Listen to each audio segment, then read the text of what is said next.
So Dan Hurley is on his book tour right now, which means for the average college basketball fan like us, there's plenty to observe from Hmm. a bystander perspective. It's really interesting. Never thought that I would want to buy Dan Hurley's book, but he's doing a good job promotionally with this.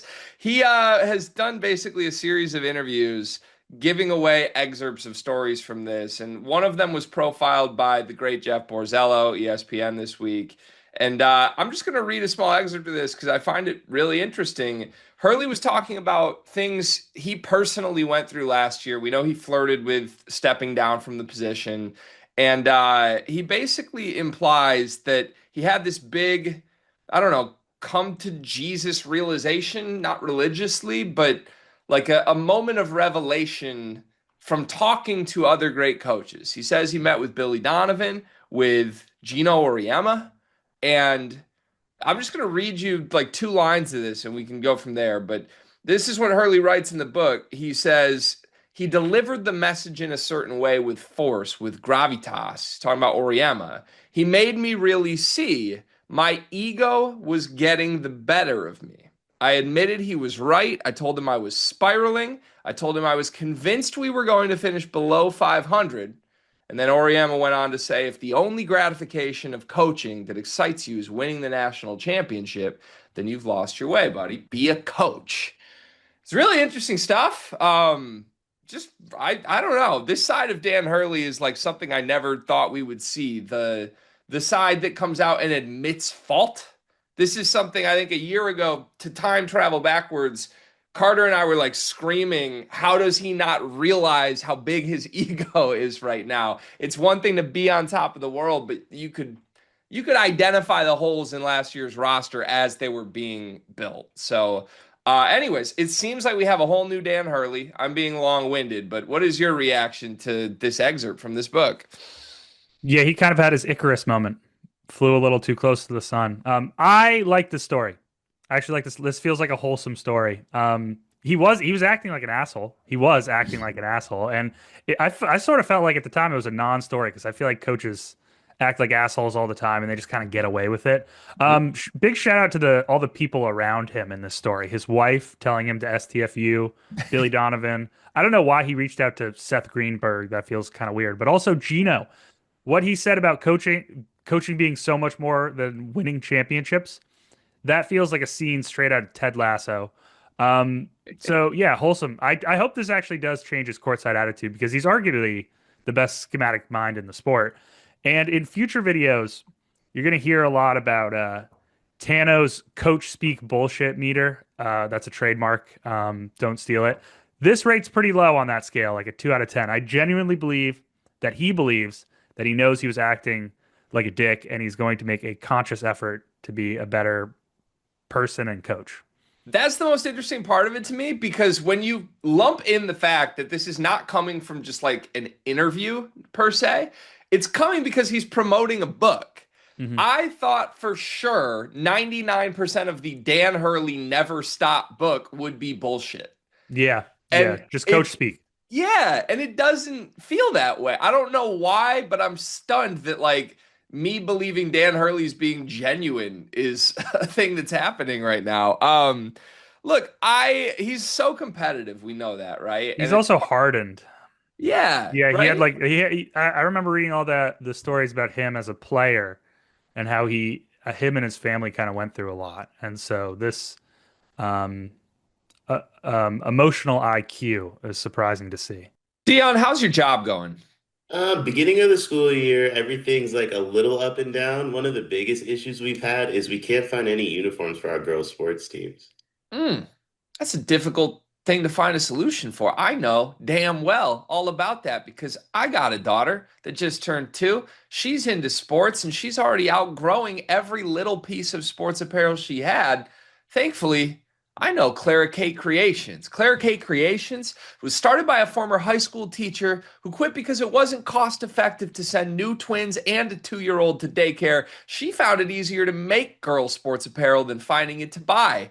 And I am so thankful that she exists because if we have an old shirt of Murph's that she's outgrown, we can send it in and she takes that piece of apparel that means something and upcycles it into an outfit that Murphy can now wear as she grows up. She makes great stuff. It's honestly kind of like your fullback's wife, Kyle Juszczyk. Is that how you say it? She does that, but honestly, I think Clara Kate's coming for Mrs. Juszczyk's job.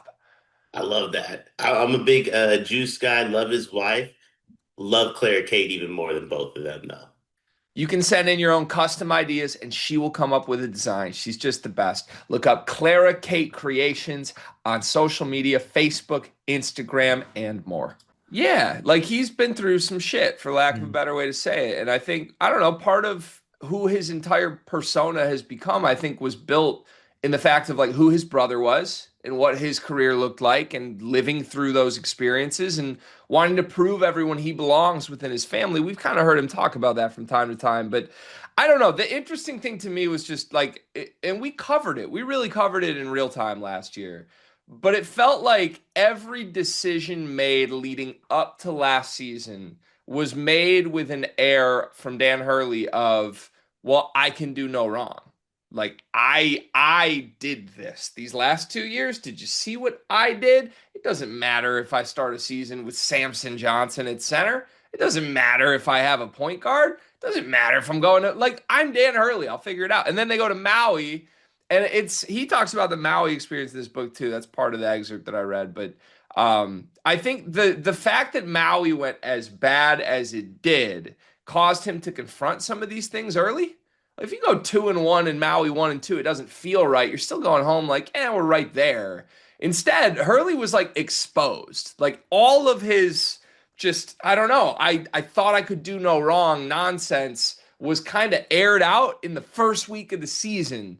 And to hear him say, like, I think we're going to go below 500 in a private conversation with another coach, it feels like Hurley kind of went through the same experience we did watching what he was doing with the roster. Like, oh shit, I messed up.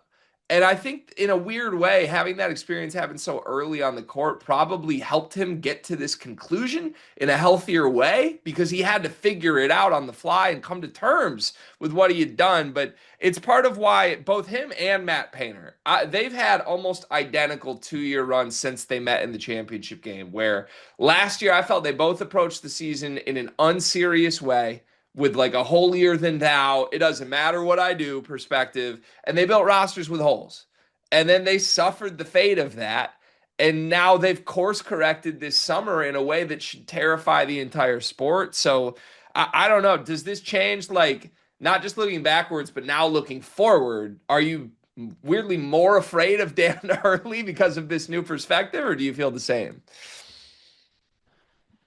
I mean, it is funny what you say about the roster holes because it kind of feels like both coaches almost overcorrected in covering up their roster holes, right? Dan Hurley goes out and grabs 2 point guards, and then Painter goes out and grabs two big men, and they're Yeah. both trying to like overcover the holes that they built up. I guess it's slightly more afraid. I mean, when you're so good and you let down your guard, that's when teams come and get you. Yeah. And so now, I mean, UConn and Purdue are arguably the best teams at the top of their conferences. And now it feels like I still feel like there are holes in both rosters, but they're not as obvious. And it's going to be harder for me to overrate them early in the season and then especially late in the season when they get better. Because Dan Hurley, what it seems like once he had this kind of come to moment. I mean, they had Florida down 3 in the tournament. Like that Yeah. team got progressively better as the season went on, and if he can do the same thing this year, that's what scares me the most is especially if like he progresses the Frosh and they get better and better. Like that's kind of the key to basketball is peaking at the right time, Yeah. and feels like he can do this now. Yeah, you could argue, and I think it's a genuine argument that UConn was Florida's toughest test in that tournament Oh run, yeah, just with how the game flow went. But yeah, he's done a bunch of. I think we covered this maybe a month ago. He's compared this year's team a ton to the 2020, was it four? The first championship team, the Adama Sanogo team. And that's felt very intentional from Hurley for me. And that alone scared me because it's like, oh shit. I don't think he goes there unless he really feels that sort of like, well, we're kind of under the radar, but we're really damn good and we're really damn deep. This scares me more too, I'll be honest. And I come to you as someone who like always fears Dan Hurley. I consider him the best living coach alive right now. How could you not? But Dan Hurley, even the giant that he has been, clearly had falls, and his ego was the biggest. And you could exploit that as someone else that wants to see other teams be successful at UConn's expense. Yeah, that was kind of the one big weakness here. If he's going on record and addressing that or coming to terms with it and fixing it, I don't know what we do going forward. Go Huskies.